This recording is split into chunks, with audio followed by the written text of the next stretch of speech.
নমস্কাৰ target knowledge Assamese চেনেলটোলৈ আপোনালোকক স্বাগতম জনাইছো। আজি আমি এডিআৰই গ্ৰেড 3 গ্ৰেড 4 সিলেবাছত থকা জেনেৰেল নলেজৰ ওপৰত কেইটামান প্ৰশ্ন উত্তৰ আলোচনা কৰিম। আহক ভিডিঅটো আৰম্ভ কৰোঁ। প্ৰথম প্ৰশ্ন, স্বাধীনতা সংগ্ৰামৰ আধাৰত নিৰ্মিত প্ৰথম ছবিখন কি? ইয়াৰ অপচন 4টা দিয়া আছে। ইয়াৰ শুদ্ধ উত্তৰটো হৈছে অপচন নম্বৰ সি, বিপ্লৱী। আৰু এইখন পৰিচালনা কৰিছিল অমিত সেনে। 2 নম্বৰ প্ৰশ্ন, প্ৰথম অসমীয়া কমেডি ছবি কোনখন? ইয়াৰ অপচন 4টা দিয়া আছে, যাৰ ভিতৰত শুদ্ধ উত্তৰটো হৈছে অপচন নম্বৰ এ, ইটো সিটো বহুতো। আৰু এইখন পৰিচালনা কৰিছিলে ব্ৰজেন বৰুৱা। 3 নম্বৰ প্ৰশ্ন, ফাৰকান্তি উৎসৱ কোনটো জনগোষ্ঠীয়ে পালন কৰে? উৎসৱৰ ওপৰত মই এটি ভিডিঅ' প্ৰস্তুত কৰিছিলোঁ আৰু সেইটো আপলোড কৰা আছে।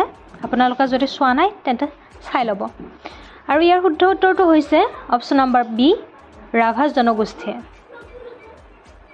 4 নম্বৰ প্ৰশ্ন, অসম সাহিত্য সভাৰ প্ৰথম গৰাকী মহিলা সভানেত্ৰী কোন? ইয়াৰ শুদ্ধ উত্তৰটো হৈছে অপচন নম্বৰ বি, নলিনীৱালা দেৱী। 5 নম্বৰ প্ৰশ্ন, জহং কোনটো জনগোষ্ঠীৰ উৎসৱ? ইয়াৰ অপচন 4টা দিয়া আছে আৰু ইয়াৰ শুদ্ধ উত্তৰটো হৈছে অপচন নম্বৰ চি, কাৰ্বিসকলৰ।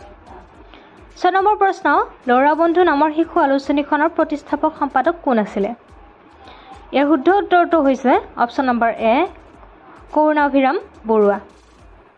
যিহেতু অপচনকেইটা কওঁতে অলপ সময় লাগে সেয়েহে মই অপচনকেইটা স্কিপ কৰিছোঁ। 7 নম্বৰ প্ৰশ্ন, ৰাষ্ট্ৰীয় পুৰস্কাৰ লাভ কৰা প্ৰথম অসমীয়া ছবিখনৰ নাম কি? ইয়াৰ শুদ্ধ উত্তৰটো হৈছে option number C, Piyoli Phukan. 8 number প্ৰশ্ন, ককা দেউতা নাতি আৰু হাতী শীৰ্ষক ছবিখনৰ পৰিচালক কোন আছিলে?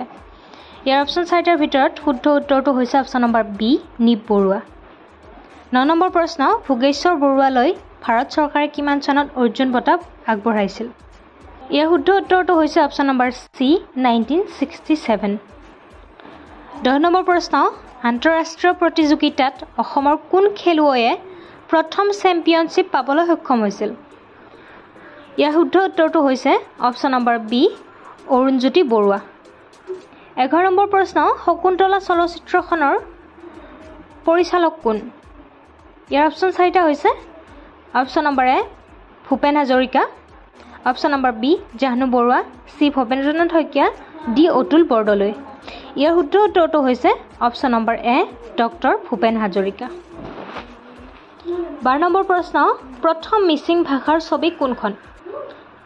ইয়াৰ শুদ্ধ উত্তৰটো হৈছে অপচন নম্বৰ এ, পানৈ জংকী। 13 নম্বৰ প্ৰশ্ন, মাকাম গ্ৰন্থখনৰ প্ৰণেতা কোন? ইয়াৰ অপচন 4টাৰ ভিতৰত শুদ্ধ উত্তৰটো হৈছে অপচন নম্বৰ এ, ৰীতা চৌধুৰী। 14 নম্বৰ প্ৰশ্ন, অসম সাহিত্য সভাৰ দ্বাৰা জাতীয় কবি ৰূপে খ্যাত কবিগৰাকী কোন? ইয়াৰ শুদ্ধ উত্তৰটো হৈছে option number C, Nilmoni Phukan. 15 number প্ৰশ্ন, অতুল চন্দ্ৰ হাজৰিকাই কোনখন গ্ৰন্থৰ বাবে সাহিত্য একাডেমী বঁটা লাভ কৰিছিলে? ইয়াৰ অপচন 4টাৰ ভিতৰত শুদ্ধ উত্তৰটো হৈছে অপচন নম্বৰ ডি, মঞ্চলেখা। 16 নম্বৰ প্ৰশ্ন, নীলকণ্ঠী ব্ৰজ শীৰ্ষক গ্ৰন্থখনৰ গ্ৰন্থকাৰ কোন? ইয়াৰ শুদ্ধ উত্তৰটো হৈছে option number B, Mamoni Raisom Goswami. 17 number প্ৰশ্ন, ঘূৰণীয়া মেজমেলৰ প্ৰথম অসমীয়া প্ৰতিনিধি কোন? ইয়াৰ অপচন 4টাৰ ভিতৰত শুদ্ধ উত্তৰটো হৈছে অপচন নম্বৰ এ, চন্দ্ৰধৰ বৰুৱা, যিখন প্ৰথম হৈছিল 1930 চনত লণ্ডনত। নেক্সট প্ৰশ্ন, অসমৰ প্ৰথম উচ্চতম ন্যায়ালয়ৰ বিচাৰপতি কোন? ইয়াৰ শুদ্ধ উত্তৰটো হৈছে option number C, Parvati Kumar Goswami. Next প্ৰশ্ন, 1992 চনত অসম উপত্যকা সাহিত্য বঁটা লাভ কৰা সাহিত্যিকগৰাকী কোন? ইয়াৰ শুদ্ধ উত্তৰটো হৈছে option number D, Syed Abdul মালিকে 1992ত অসম উপত্যকা সাহিত্য বঁটা লাভ কৰিছিল। আৰু বাকী কেইজনৰো চনকেইটা মই উল্লেখ কৰিছোঁ। অন্তিমটো প্ৰশ্ন হৈছে অসম বিত্ত নিগম কিমান চনত স্থাপন কৰা হৈছিল? ইয়াৰ শুদ্ধ উত্তৰটো হৈছে অপচন নম্বৰ এ, 1954 চনত। ভিডিঅ'টো শেষলৈ চোৱাৰ বাবে অশেষ ধন্যবাদ। আগলৈ এনেধৰণৰ ভিডিঅ'সমূহ পাই থাকিবলৈ চেনেলটো ছাবস্ক্ৰাইব কৰিবলৈ নাপাহৰিব।